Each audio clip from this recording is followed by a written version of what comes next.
El Tribunal de Rotterdam declaró admisible la solicitud de extradición de la exalcaldesa de Antofagasta, Karen Rojo, condenada en Chile por fraude al fisco. Para hablar del tema nos acompaña Antonio Segovia, director de la Unidad de Cooperación Internacional y Extradiciones de la Fiscalía Nacional. Director, bienvenido a Canal 24 Horas. ¿Cómo le va?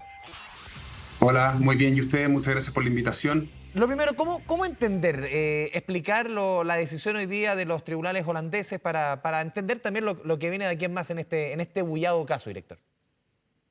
Sí, por supuesto. Lo que hoy día ocurrió fue una audiencia ante el Tribunal de Rotterdam, que es el juzgado, digamos, ante el cual se está tramitando esta solicitud de extradición.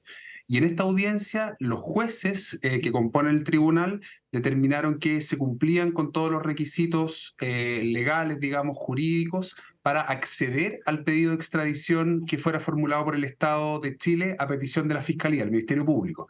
De esta manera, acceden a nuestra petición de que la señora Karen Rojo vuelva a Chile con la finalidad de que cumpla la condena que le fuera impuesta por su responsabilidad como autora de un delito de fraude al fisco.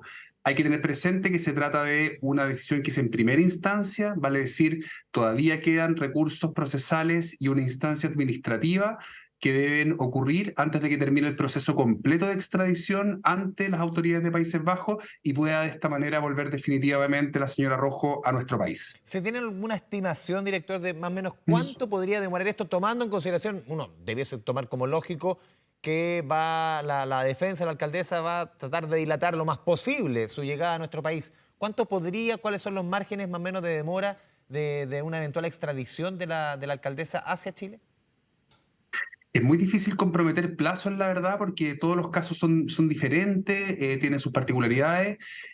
Lo que sí le puedo señalar es que ahora se abre un plazo de 15 días para que la defensa, en este caso, recurra de apelación en contra de esta resolución que accedió a nuestra petición de extradición, resolución que debe ser conocida por la Corte Suprema en Países Bajos.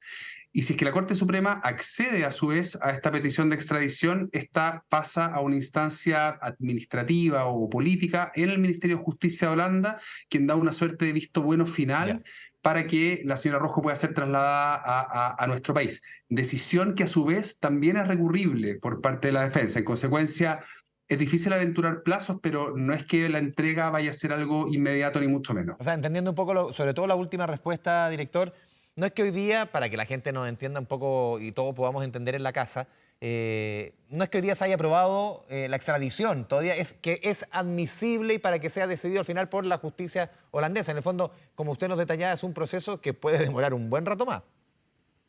Puede demorar todavía un tiempo más y efectivamente lo que ocurrió hoy fue una primera decisión favorable a nuestra solicitud de extradición en primera instancia y queda todavía por agotar si es que la defensa decide utilizar estas instancias de recurso. Quedan todavía etapas del proceso que es necesario culminar para que toda la extradición en su conjunto, el procedimiento de extradición culmine y en definitiva la señora Rojo pueda ser trasladada a Chile. Sí, ¿qué tipo de acuerdo de extradición, sí o no, tenemos con Holanda? ¿Cómo estos facilitan o no la llegada de la exalcaldesa, eventual llegada a nuestro país? Bueno, este fue un tema complejo en su Claro. momento cuando se solicitó la extradición aquí en Chile, porque efectivamente, como usted señala, no tenemos un tratado bilateral de extradición con el Reino de los Países Bajos y además no nos une ningún convenio multilateral dedicado a la extradición, como podría ser, por ejemplo, el Convenio Europeo sobre ¿Esto Extradición, del dificulta cual mucho el Chile trabajo? no es parte. Exactamente, no hay ninguno bilateral ni ninguno multilateral. En consecuencia, pero el delito por el cual fue condenada la señora Karen Rojo es un delito de corrupción pública que se encuentra descrito y contenido en la Convención de las Naciones Unidas contra la Corrupción. Y de esa convención, tanto Holanda como Chile son parte, y esa convención permite, ante la ausencia de tratados bilaterales o multilaterales, utilizarla como fundamento legal, como base jurídica de la petición de extradición.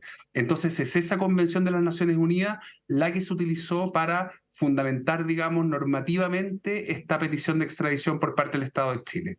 O sea, si hubiese un tratado de extradición sería algo mucho más rápido. Es Ya. probable que sería un poco más rápido, sí. Sí, director, de acuerdo, me imagino con todo el trabajo que han realizado la Fiscalía y la unidad que usted dirige, esta unidad de cooperación internacional, ¿En qué condiciones está Karen Rojo en Holanda? ¿Dónde vive? ¿Ella está en la cárcel? ¿Está en arresto domiciliario? Es poca la información que se tiene en Chile, certera, respecto a la suerte de la exalcaldesa allá en Países Bajos. Sí, no, la exalcaldesa se encuentra detenida en este ¿Mm? momento en un recinto penitenciario ubicado en Rotterdam. En su momento la defensa solicitó la liberación, que fuera liberada y estuviera sujeta a medidas cautelares más bajas como arresto domiciliario, eventualmente arraigo, etcétera. Pero esta petición de la defensa fue desechada por el tribunal, fundamentado especialmente en el alto peligro de fuga, ¿no? que tiene la imputada.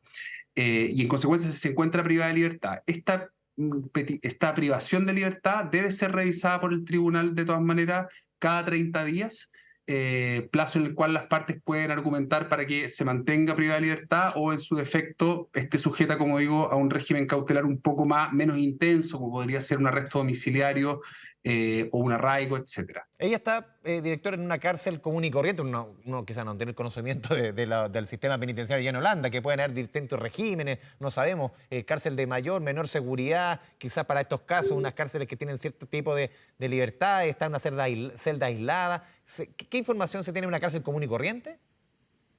No, la información que tenemos es que está en un recinto penitenciario que cumple con, digamos, estándares y garantías mínimas, no se encuentra en ningún caso en una celda Ya. aislada, y al menos nosotros no hemos sabido que exista ningún tipo ni de reclamo ni de petición por parte de la defensa en el sentido de decir que la cambien de recinto penitenciario a otro que cumpla con mayores estándares, por ejemplo, y de esta perspectiva no habría ningún, digamos, problema o ninguna situación particular respecto a su detención, digamos.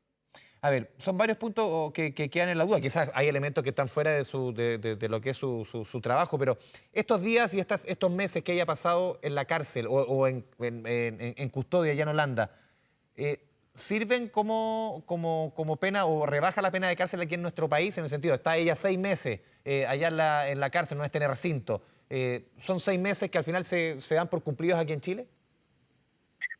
Eh, no rebaja la condena en sí ¿Ya? misma, ella está condenada a la pena de 5 años y Y un un día día, de ¿sí? presidio mayor en su grado mínimo, no rebaja la pena, pero lo que sí puede ocurrir es que las autoridades holandesas pidan, que es muy común en los procesos de extradición, computar el tiempo que estuvo privada de libertad en Países Bajos al tiempo que le resta por cumplir en Chile. Y de esa perspectiva, sí, efectivamente una posibilidad es que se le compute el tiempo que estuvo privada de libertad en Holanda al tiempo que le queda por cumplir aquí en Chile una vez que retorne. Y también, puede parecer también de perogrullo la pregunta que le voy a hacer, pero en el caso de que ella se haya fugado, no agrava la pena. No quiere decir que ella se haya fugado y todo lo que hemos visto va a estar más tiempo en la cárcel que la pena que por el delito que está ella condenada. No, efectivamente, no agrava la pena y entra a cumplir la pena que ya le fue impuesta, efectivamente. Sí, por último, director, otro tema, usted mencionaba antes un tema que estuvo en la conversación respecto a este tratado, o el no tratado de extradición, el que no tenemos con Holanda. También, ¿cuánto han cambiado las políticas de la Fiscalía respecto, cuando estuvo el caso de Karen Rojo, ella no tenía orden de arraigo, pese a que estaba condenada, pudo salir del país como cualquier ciudadano? ¿Cómo han cambiado esas políticas dentro de la Fiscalía para evitar que sucedan más casos como el de Karen Rojo? Bueno, la verdad es que este fue en ese sentido un caso muy particular y el fiscal a cargo de la investigación lo ha explicado bastante bien. En su momento se solicitaron medidas ¿Mm? cautelares personales más gravosas, pero fueron rechazadas por el tribunal. Y luego en otra instancia en que se podrían haber solicitado otras medidas por distintas razones no se solicitaron.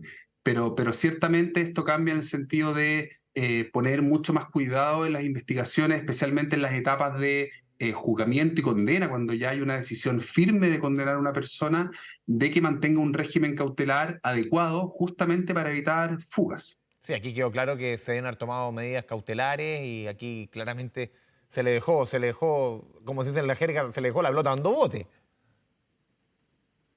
Claro, no, yo aquí, exactamente, y me remito un poco a lo que ya ha señalado Claro. muchas veces el fiscal a cargo de la investigación, se solicitaron en su momento, en fin, pero efectivamente es un tema que está constantemente, digamos, muy en la atención de los fiscales para evitar que situaciones como esta ocurran, porque efectivamente nuestra intención es que las personas condenadas cumplan las condenas que le han sido